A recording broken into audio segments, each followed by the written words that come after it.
This is episode 712 of the Rio Grande Foundation's Tipping Point, New Mexico. I'm Paul Gessing, president of the Rio Grande Foundation, New Mexico's free market think tank. You can find out more about the foundation at riograndefoundation.org. I am very pleased to be joined this week by Representative Gail Armstrong. She is the relatively new, the first year that she has served as the House Minority Leader for the Republican Party up in Santa Fe in the House, and she represents District 49 in the legislature, which includes Catron, Sierra, Socorro, and Valencia counties. And welcome to Tipping Point, New Mexico, Representative Armstrong. Thank you so much for having me, Paul. I appreciate it.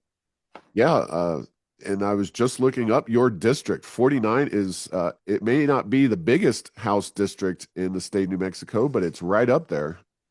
It is actually the largest House district in the state of New Mexico. I pretty much go from Los Lunas to Hatch, from Mountain Air to Arizona, bob and weave throughout the districts, but it's a pretty large House district for sure. I don't even know how many square miles. Yeah, that is a large district. And you call Magdalena home, and you've been in the legislature since 2017, but uh, before the 2025 legislative session, you took over as the House Minority Leader. Talk about how you came to be in leadership and just the responsibilities that you have in that position. Oh, okay. Thanks for the question. First of all, kudos to all the past leaders. It is not a job for the lighthearted whatsoever. I came into leadership because it's sort of a progression type thing where I'm one of the ones that have been there the longest, and I just saw the need for change. The previous leader decided to focus on other things, and so I decided to throw my name in the hat, and I was elected unanimously by my colleagues and all the caucus members. So I did not, it's not something that I had planned. It's not something that I wanted. It's not something that I thought, oh, this is what I'm striving for. I just saw the need. I had the time, I have the energy, and I'm willing to put forth the effort. So it is very different than just being a regular state representative because you are responsible for your caucus, you're responsible for raising money, you're responsible for finding candidates, you're responsible for making deals with the speaker, which I heard some comments about, which is really it's a tough situation because we are in almost the super minority, and we don't get to do a lot of things. But as far as I'm concerned, and a lot of my caucus members are concerned, we did a really good job this past session of getting the most amendments, most friendly amendments, I believe, that we've ever seen. And my message to the caucus was, let's not just be the naysayers. Let's try to bring solutions instead of just saying no. Of course, in the end, if we need to say no, we're going to say no, but let's try to bring some solutions. And so the caucus really stepped up and did a fantastic job of doing that. Yeah, and it was a session that saw a lot of things that we thought were going to happen not happen, and that's partially due to your efforts. But you know, we know New Mexico has a part-time, at least theoretically, unpaid legislature, but that kind of nicety, I'm sure, goes out the window when you have the kind of position of responsibility that you have. Is it essentially a full-time position for you, or do you have time for other, non-legislative work or activities? Well, Paul, I have 13 grandchildren, There you uh, go. 4 children, 13 grandchildren, and my husband and I have 11 different businesses across the state. So we do still take time for all of those, but my ultimate responsibility, and before I was the leader, I took my job very seriously and made it a full-time job. Um, this just adds to it, and so it's a full-time plus job, trying to just live life every day, help juggle grandchildren, which I was doing yesterday, will do again today. And but also I've been on the phone since 7 o'clock this morning, uh, doing things. I'm traveling to Socorro tonight for a legislative wrap up. I have a graduation of a granddaughter at 8:30 tomorrow morning in Magdalena. So I keep the road pretty hot. I have 130,000 miles on my 2021 vehicle. Wow. All right. Well, thank you for your service and all of your efforts. So what in the 2025 session, you mentioned a few things. Obviously, there was paid family leave and there was others. Uh, and a lot of it does involve defense when you're in the minority, like you talk about. Uh, Although I do want to talk to you about the 4 day versus 5 day school week and your efforts to kind of stand up for local control in that regard. But what did you feel like were your top couple of accomplishments this legislative session in the House? Well, stopping paid family medical leave. Now, it actually stopped in the Senate, but it's a group effort. Last year, we stopped it in the House.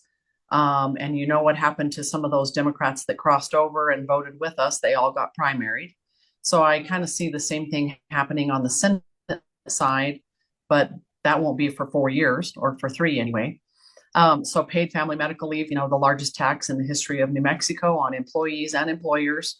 I personally worked really hard with the Restaurant Association.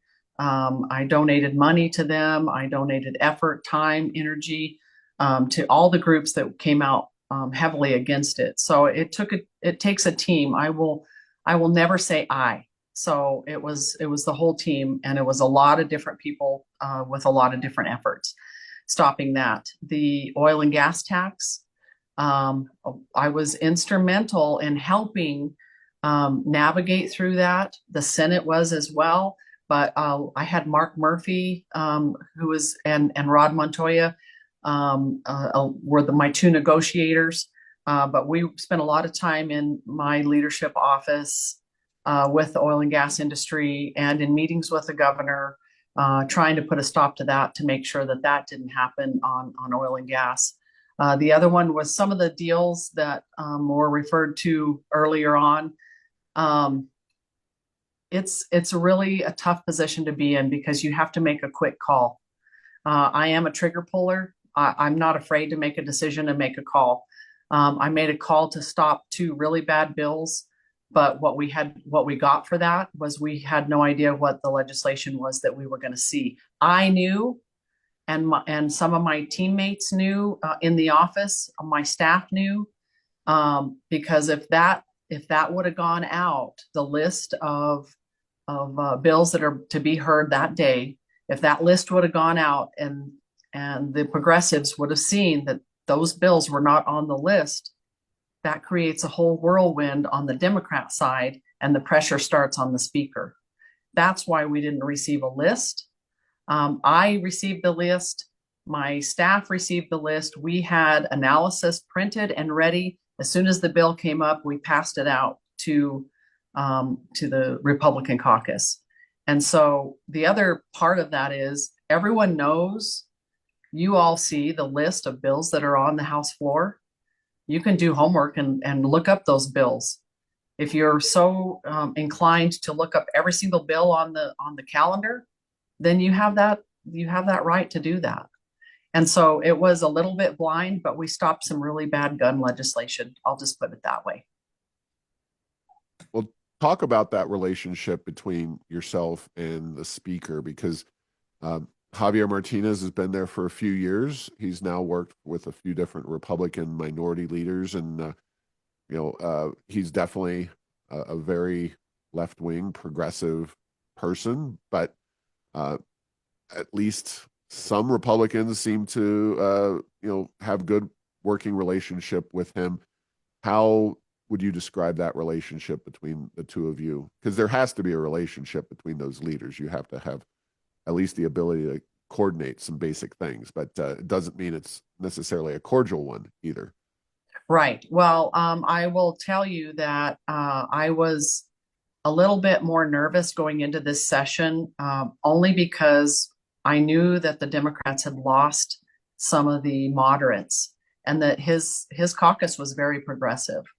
I know that he's very progressive, but I also know that in the last session that he learned a lot, first time as a speaker. I know he learned a lot. He knows where the money for the state of New Mexico comes from. It comes from oil and gas. Majority of it comes from oil and gas. So I know he realizes that he cannot uh, do a lot of negative things to oil and gas to hinder the ability for them to do business in the state of New Mexico. But I also knew, like I said, he had a very progressive, um,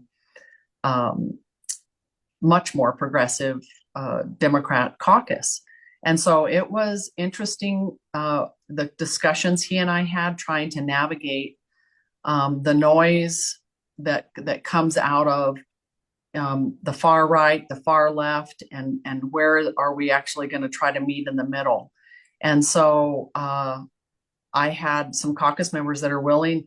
I mean, I had some great teammates that were willing to talk as much as I needed them to talk. They were willing to ask as many questions as I wanted them to ask or as they wanted to ask. I never tried to stop anyone from asking a legitimate question. So what we had in our pocket was we can debate every bill for 3 hours. If you don't want to do that, then let's make some deals. And we never make deals I personally never made deals for my own bills, even when I was a regular state representative. I never made deals for anyone else's bills either, or my personal bills, or my district. You look at as leader, you look at the state as a whole, and every single county in the state needs to be represented as far as myself as the leader. Every individual representative can do what they feel best is for their district, or they can look at it as the state of New Mexico. But as the leader, I have to look at the whole state, and I understand and realize and appreciate what oil and gas does for the state of New Mexico, and that's really was my protection. But I also had caucus members that were willing to step up and say, "I'll debate every single bill 3 hours by myself if I need to," and kudos to them and much appreciation for sure. Yeah. Well, thank you for building that relationship and doing the best you could to at least for the time being kill a lot of bad legislation. And I looked high and low because, of course, I carefully analyze a lot of bills through the Freedom Index. That's something that I personally engage with during the legislative session and really try to find some of those nuggets of good policy out there. And education is an area that obviously New Mexico needs some dramatic overhaul relating to, and I want to talk to you about that in a second. But in 2024, you had a floor amendment that I think you were surprised it passed when I was watching it. I was in the roundhouse. I think I was waiting for you guys to get off of the floor for a hearing later that afternoon on some bill I was interested in. And I was watching.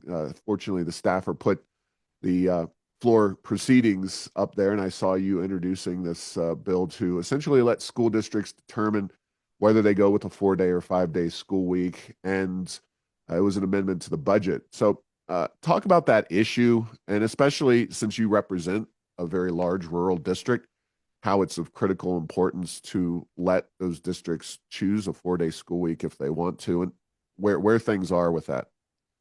Well, you're right, Paul. I was very surprised that the amendment passed. Ultimately, the governor vetoed it, line item Yes. code. But so I decided that I would run a standalone bill to make sure that districts have local authority to decide how many days their students are in school, and that would be the local school boards. I'm from rural New Mexico. I graduated from Camado, New Mexico.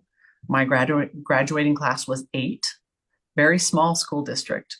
And so I know that and my children all graduated from Magdalena, that is a 4-day school week. So I started a 4-day school week in 2nd grade. That was a long time ago. I won't tell you the year.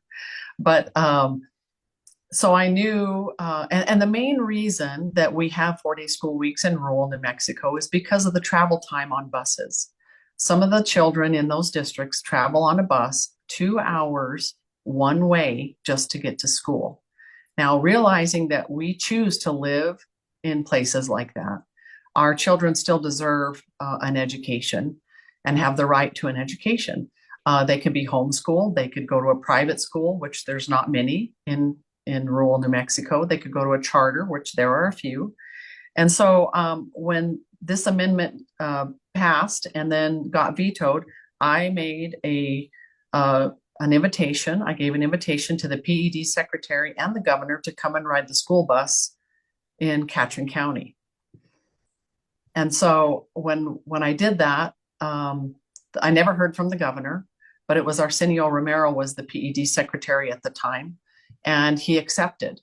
And so he came to Daddle. We met at the Eagle Guest Ranch at 6 a.m.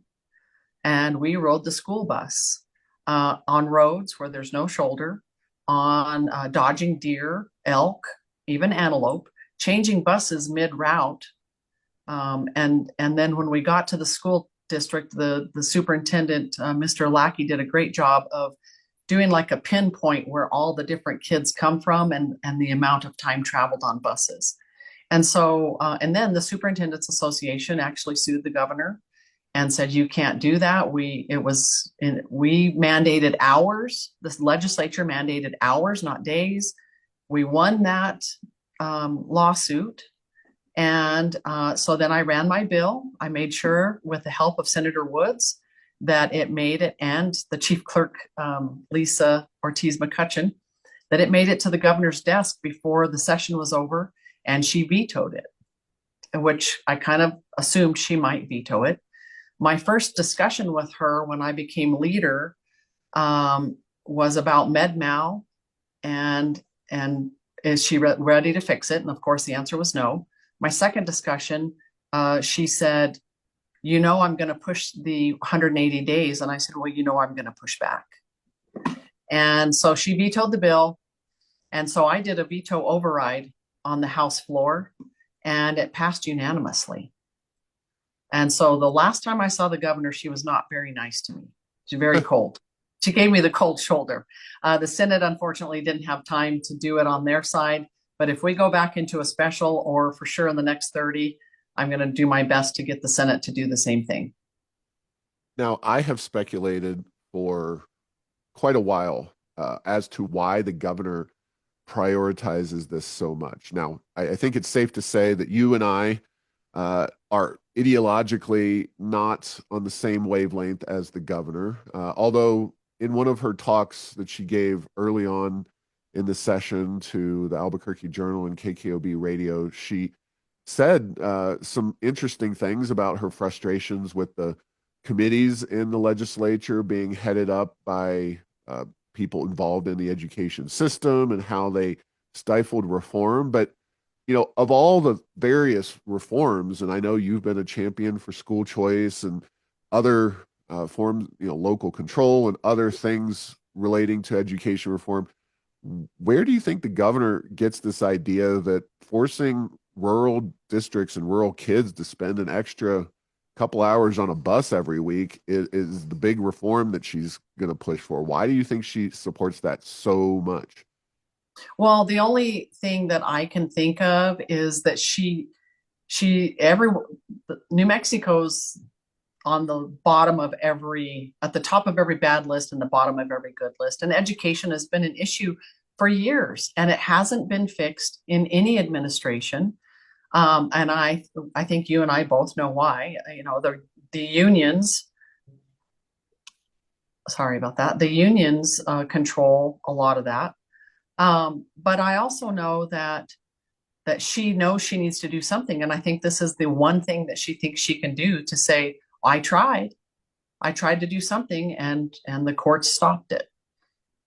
Yeah, it's very odd because of course, the Republicans and the Democrats in the legislature, as you mentioned, have been united in supporting local control on this issue. You get The unions, which we don't necessarily agree with, but they're on our side on this Mhm. issue. Parents and students, and everybody who has a opinion in the education system is on the side of the local flexibility, and it's just remarkable to me that the governor seems to be so tied to that particular issue. And obviously, she's not really willing to do anything on real reform, but uh, this one is just a perplexing one to me. Yeah, it's very perplexing to me because I just don't understand um, one size fits all.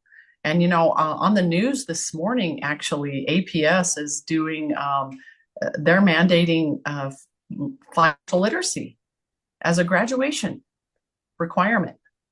And so I think, we've tried to get that passed for years. We got it as an elective, but what PED said this morning on the news was we want the locals to be able to decide. So they're putting it back to the local control to see if they want to make it as a graduation requirement. And I found that interesting that they would push for this one, but mandate 180 days. And so I think it's sort of a mixed message. Yeah. All right. Well, let's continue the education discussion, but in a different vein, because obviously the governor is by no means the only obstacle to education reform and improvement. And you recently appeared at a panel discussion put on by the Albuquerque Chamber of Commerce involving the what has become the Mississippi model or the Mississippi miracle.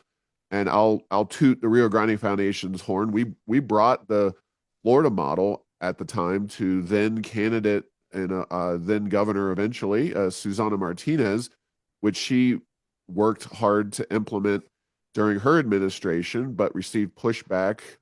Florida is the genesis, the progenitor of the Mississippi reform.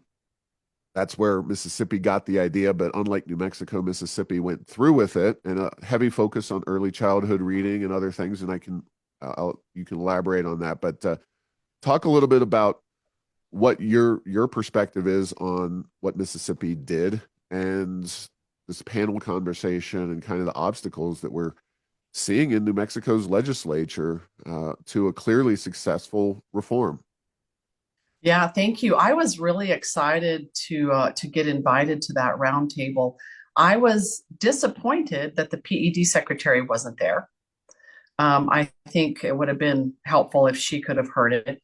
The interesting person that was there, though, was Senator Mimi Stewart. And she came up to me right away and said, your Republicans stopped my legislation, and this roundtable is about that legislation. Well, it's not really. Her legislation was uh, something with the science of reading, implementing the science of reading, actually mandating it be taught at the college, at the higher education level. And I hate mandates. And so I in that conversation, there were so many great people in the room that it was really interesting to find out that the conversation kind of shifted to all about retention and whether you should retain students or not if they aren't at reading level or for whatever reason, maybe math, whatever it is. And Dr. Carrie Wright was very adamant that if we do our job correctly, then we wouldn't have to worry so much about retention. And that's she was talking about to make sure they're reading at grade level, to make sure they are ready to move on to the next. Because I sat on the school board in Magdalena for 15 years, and we couldn't change our what we were doing. We changed it every year. Of course, I voted against that because I wanted to make sure that we knew, give something a chance to work before we just changed. And then the demographics of every school district is so different. But I really think that Dr. Wright made some really good headway with all the people that were in the room saying that it's not easy, first of all. Second of all, you're going to piss a bunch of people off. Third, that you have to be firm and you have to do it anyway. And unfortunately, in the area of in the atmosphere we're in right now, nobody wants to make anybody mad. Everybody wants to just hold hands and sing kumbaya. That's not the way things are going to get fixed. The way things are going to be fixed are by making hard decisions and pulling the trigger to move forward. And whether you get buy-in from everyone or not, saying this is what we're doing and this is how it's going to change. This is how it changed Mississippi. It's how it changed Florida. It's how she's in Maryland now. And so, and that one, that's the same thing. So until we take a hard stance and make those decisions in a way that is very inclusive to letting school districts have some of their own say, but this is the guts of it. This is the base of it. This is how we're going to do it. You can navigate that at a local level, but until we do that, it's not going to change. So let me kind of dive in a little more directly into the Mississippi Florida model. It is focused heavily on early childhood reading and educating kids to read by fourth grade. You talk about retention, and if they can't read, then there's the possibility uh, of holding them back. Although that's not the preferred approach, it's something that is used as a tool uh, to alert parents or guardians and students that, hey, if you don't get it together, if you don't work on your reading, you are going to be held back. But that was the social promotion thing was one of the big obstacles that uh, that bill and that effort faced during the Martinez administration.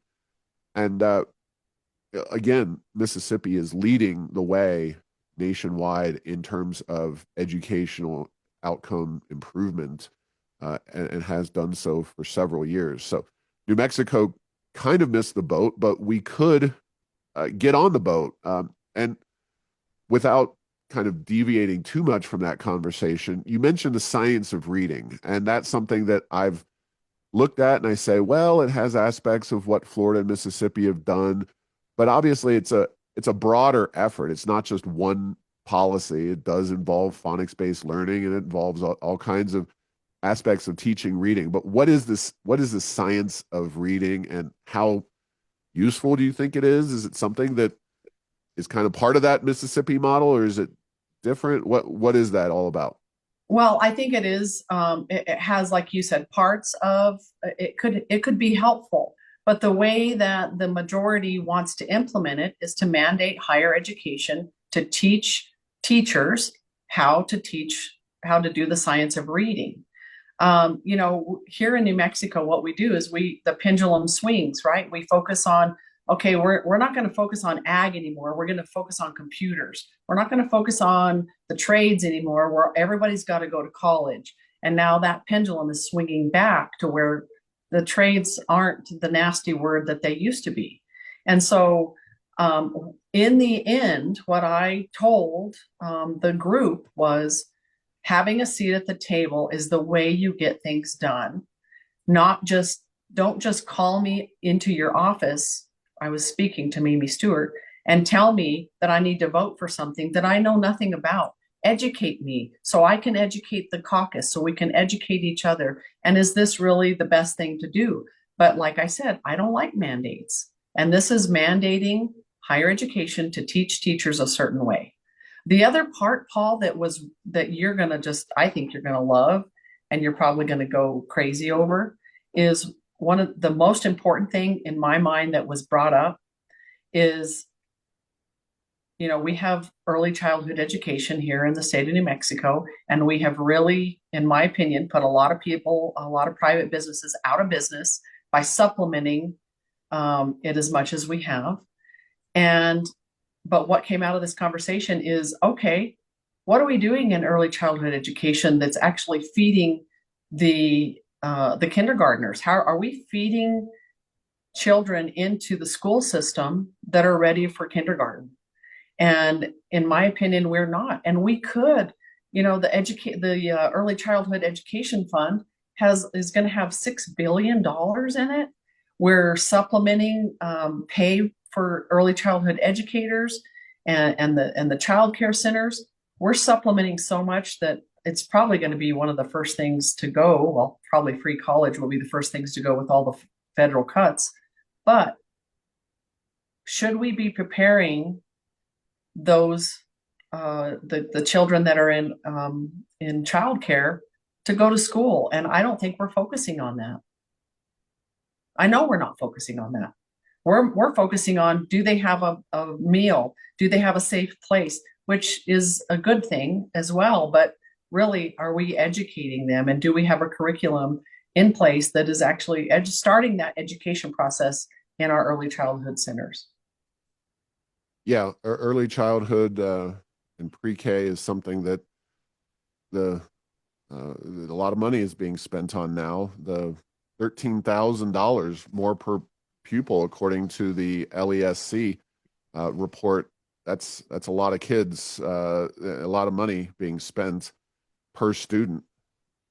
Um, so, do you have any other kind of broader thoughts or comments on the the ability or the willingness of this legislature to adopt models like the one in Mississippi that worked? Is it just, I look at it and I say, well, unlike school choice, there are things in there that the unions should not be that bothered by.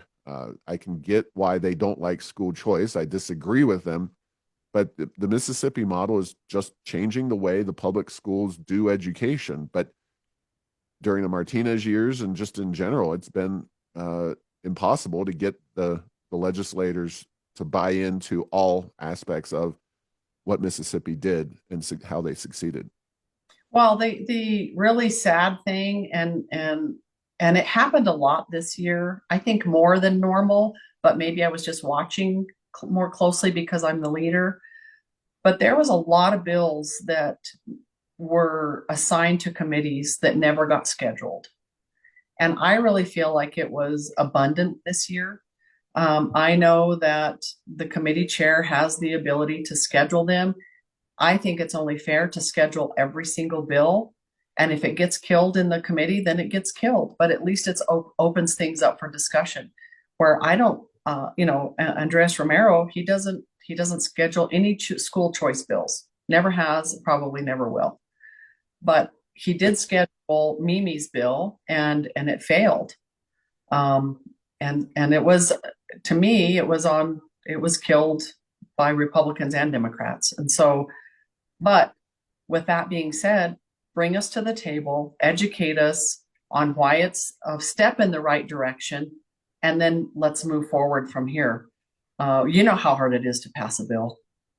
In Romero, yes, and Romero is involved in the education system. He is somebody that the governor, at least implicitly, has spoken against, and his, not that she cares about school choice. The governor's never lifted a finger to support school choice at all, but she definitely seems to be at odds with him and his approach to leading that committee.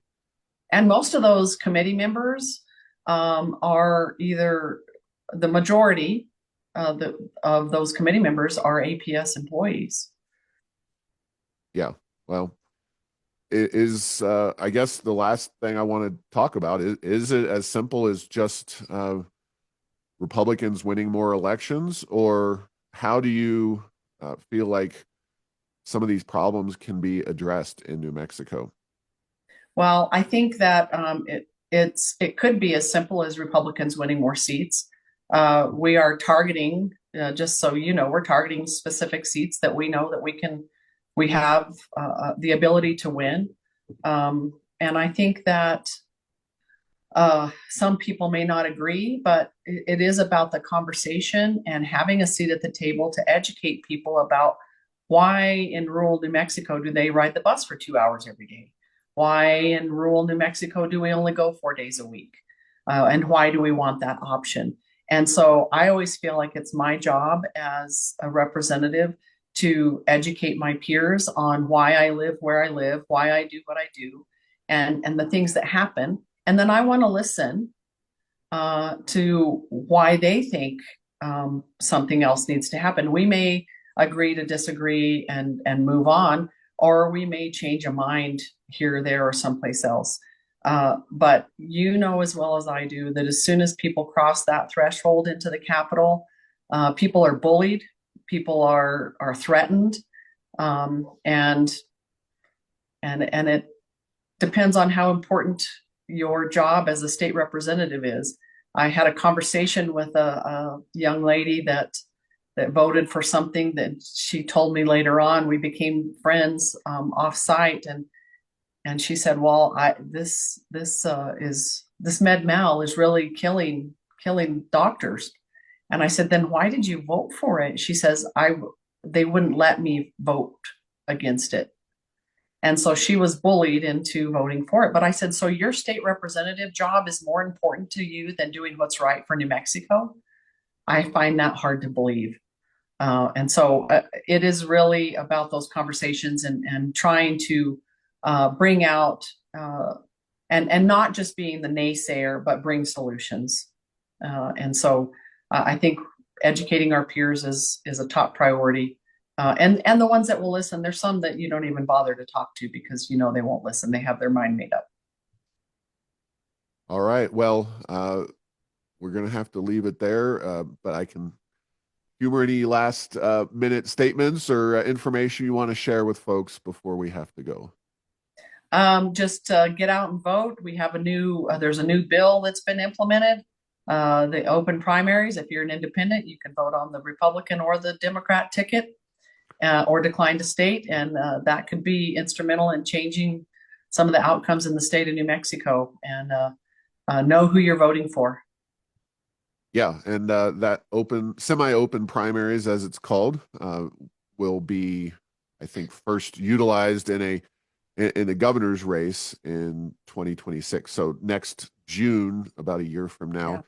now, if you are registered as an independent, you can choose to vote for the Republican primary or the Democratic primary, and you can vote for whoever the heck you want in the general election. So there's no commitment saying, "Oh, well, I'm now, an independent or whatever." So it's an opportunity to be more strategic, I think, in terms of people's voting behaviors across partisan lines. So uh, Yep. that was an interesting bill to wind up Yeah. through the entire process. So, I all was right. really shocked. So Well, thank you very much for your time, Minority Leader Armstrong and Representative Armstrong. And we'll see you again soon, I'm sure, or at worst, sometime next January. But thank you all. Thank you for your work on behalf of New Mexicans, and thanks for sitting down with me.